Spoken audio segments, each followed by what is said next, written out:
झिंझिण्यांपासून त्वरित आराम मिळवा सेन्सोडाइन रॅपिड रिलीफ बरोबर. आणि आता 36 जिल्ह्यातल्या महत्त्वाच्या घडामोडींचा आढावा घेऊया वेगवान.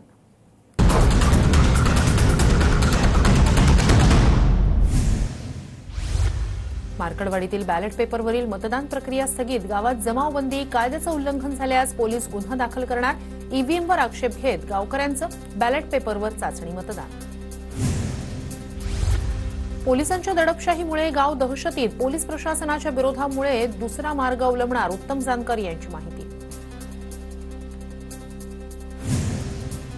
रणजितसिंह मोहिते पाटील मार्कडवाडीतील षडयंत्राचे मास्टरमाइंड. उत्तम जानकर हे फक्त प्यादे. माजी आमदार राम सातपुतेंचा आरोप.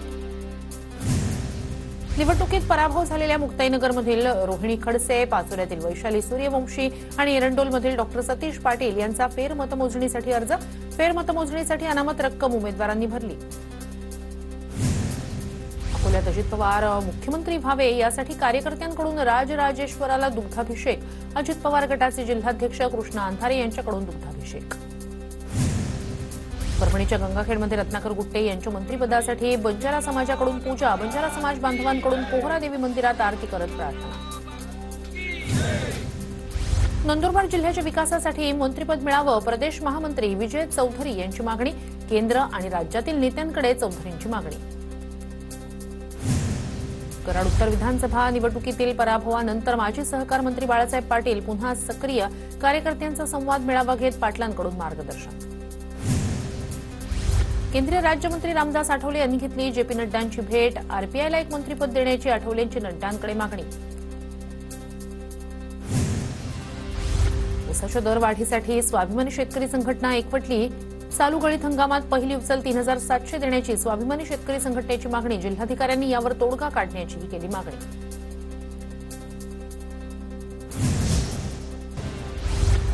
दिव्यांगांच्या विविध मागण्यांसाठी मंत्रालयावर भव्य मोर्चा काढणार. दिव्यांगांच्या मेळाव्यात बच्चू कडू यांची प्रतिक्रिया. दिव्यांगांना मोर्चासाठी तयार राहण्याच्या कडूंच्या सूचना.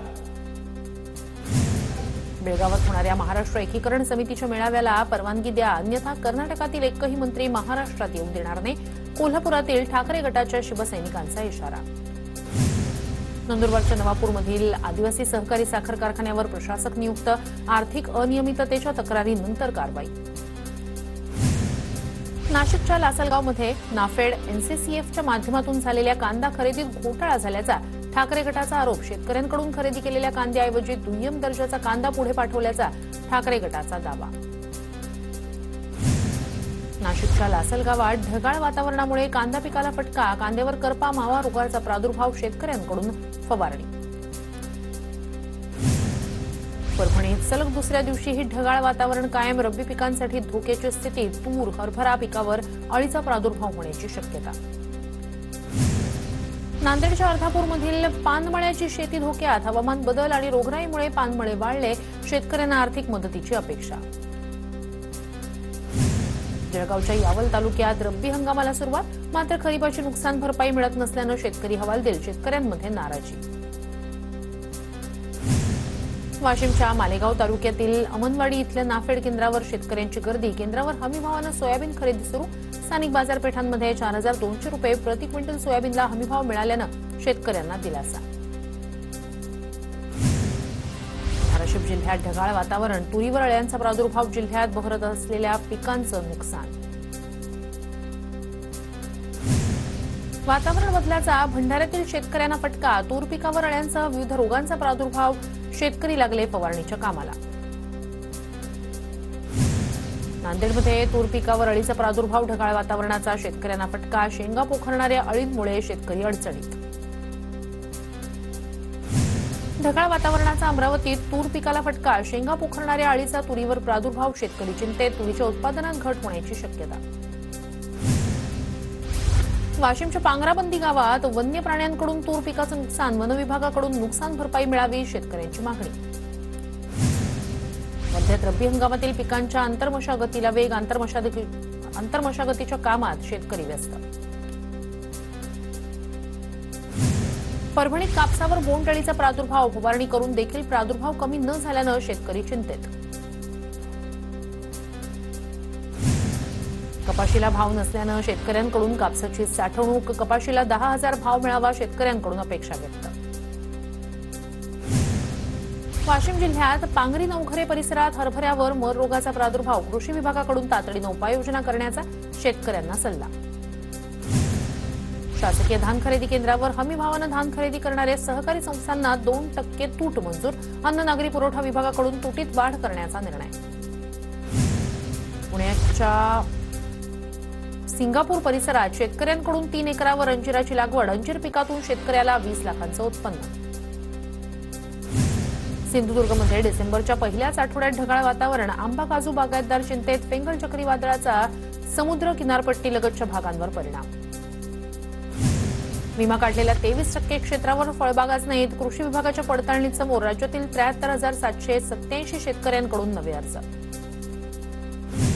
दक्षिणेकडील राज्यातील पावसाचा शेवगा पिकाला फटका, बाजारातील आवक घटल्यानं शेवग्याला किलोमागे 500 ते 600 रुपयांचा भाव, मुंबई ठाण्यासह पुण्यातील दरांमध्ये मोठी वाढ. भाव वाढल्यानं जालन्याच्या मार्केटमधून शेवगा गायब, थंडीचा जोर कायम असल्यानं भाजीपाल्यावर परिणाम, जालन्यात पहिल्यांदा शेवग्याला 500 ते 550चा भाव. जळगावच्या बाजारात भरताची वांगी दाखल, वांग्याची आवक वाढल्यानं दरात घट. जालन्यात थंडी वाढताच सुक्या मेव्याचे भाव वाढले, खोबऱ्याच्या दरात 150 रुपयांनी वाढ. बंगालच्या उपसागरातील चक्रीवादळाचा परिणाम कोकणात, चक्रीवादळामुळे कोकणात थंडी गायब, कोकणात पावसाची शक्यता. कोयना धरणातून कोयना नदीपात्रात 1050 क्युसेक पाण्याचा विसर्ग, कोयना नदीकाठच्या भागात शेतीच्या पाण्याचा प्रश्न निर्माण झाल्यानं पाणी सोडण्याचा निर्णय. भुसावळमध्ये ऐन हिवाळ्यात 10 दिवसांनी पाणी पुरवठा, 10 MLD क्षमतेच्या यंत्रणेची दुरुस्ती रेंगाळल्यानं पाणी टंचाईची समस्या. माजलगाव धरणातून शेतकऱ्यांना मिळणार रब्बी आणि खरीप हंगामाच्या सिंचनासाठी पाणी, 29,066 हेक्टर क्षेत्र ओलिताखाली येणार, शेतकऱ्यांच्या मागणीला यश, धरणात 80% पाणीसाठा. महापरिनिर्वाण दिनानिमित्तानं सेवा सुविधा देण्यासाठी पालिका सज्ज, पालिका आयुक्त भूषण गगराणी यांनी प्रत्यक्ष घेतला आढावा, स्वच्छता आणि आरोग्याच्या सेवांसाठी 8,000 कर्मचारी अधिकारी कार्यरत. धाराशिवच्या उमरग्यात सहाय्यक संघटनेच्या वतीनं तहसीलदारांना निवेदन, युवा प्रशिक्षण योजनेतील प्रशिक्षणार्थींना कालावधी वाढवून द्या, प्रशिक्षणार्थींची निवेदनातून मागणी. इचलकरंजी, कोल्हापूर आणि सांगली मिरज दरम्यान रात्रीच्या वेळी एसटीच्या फेऱ्या सुरू करण्याची भाजपची मागणी, भाजपकडून आगार प्रमुखांना याबाबत निवेदन. जागतिक दिव्यांग दिनानिमित्तानं पुण्याच्या भोर पंचायत समितीकडून दिव्यांगांसाठी विशेष कार्यक्रमाचं आयोजन, दिव्यांगांच्या समस्या समजून घेत विविध विषयांवर मार्गदर्शन. छत्रपती संभाजीनगरमध्ये 12 ते 15 वर्ष वयोगटातील विद्यार्थ्यांसाठी राष्ट्रीय पर्यावरण परिषदेचं आयोजन, राष्ट्रीय बालभवनातर्फे 2 ते 4 डिसेंबर दरम्यान पार पडणार परिषद. धाराशिवच्या तुळजापूरमधील अणदूर गावात खंडोबाच्या यात्रेला उत्साहात सुरुवात, येळकोट येळकोट जय मल्हारचा जयघोष करत हजारो भाविक दर्शनासाठी दाखल. लातूरच्या निलंगा तालुक्यातील बाकली बसपूर रस्त्याची दुरवस्था, अनेकदा तक्रार करूनही सार्वजनिक बांधकाम विभागाचं दुर्लक्ष, तात्काळ रस्ता दुरुस्त करण्याची मागणी. अहिल्यानगरमधील कोपरगाव सावळी विहीर महामार्गाचं काम संथ गतीनं सुरू, स्थानिकांसह साई भक्तांना मोठा मनस्ताप, ठेकेदाराविरोधात नागरिक संतप्त. जालना शहरातील सीना नदीपात्रात अतिक्रमण, नदीपात्रात 30 ते 40 फूट बेकायदेशीर रुंदीकरण करत बनवला रस्ता, महापालिका प्रशासनाचं याकडे दुर्लक्ष. नाशिकच्या येवल्यात नायलॉन मांजा विरोधात सर्वपक्षीय कृती समितीचं पोलिसांना निवेदन, नायलॉन मांजाची विक्री आणि वापर करणाऱ्यांवर कठोर कारवाईची मागणी. गोंदियात 10 पेक्षा कमी पटसंख्या असलेल्या शाळांना कंत्राटी शिक्षक मिळणार, 42 शाळांमध्ये कंत्राटी स्वरूपात शिकवण्याची गावातील व्यक्तीला मिळणार संधी. ठेकेदाराचं बिल थकवल्याप्रकरणी सांगली जिल्हा परिषदेविरोधात वॉरंट, जिल्हा परिषदेनं ठेकेदाराचं 20 लाखांचं थकवलं बिल. दिव्यांग दिनाच्या निमित्तानं अमरावतीत दिव्यांग विद्यार्थ्यांची जनजागृती रॅली, रॅलीत शेकडो विद्यार्थ्यांचा समावेश, अमरावतीचे जिल्हाधिकाऱ्यांनी रॅलीला दाखवला हिरवा झेंडा. बुलढाण्यात अंसरवाडीतील एका शेतात आकाशातून यंत्र पडल्याचा गावकऱ्यांचा दावा, पोलिसांकडून यंत्र ताब्यात घेत तपासणी सुरू. छत्रपती संभाजीनगरमधील मैदानात तरुणाची धारदार शस्त्रानं हत्या, या प्रकरणातील आरोपींना अटक करण्याची नातेवाईकांची मागणी, नातेवाईकांनी मृतदेह थेट पोलीस आयुक्तालयात आणला.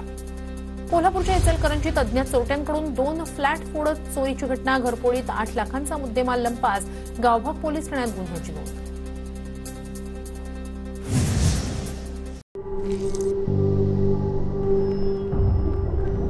झिंझिण्यांपासून त्वरित आराम मिळवा, सेन्सोडाइन रॅपिड रिलीफ बरोबर.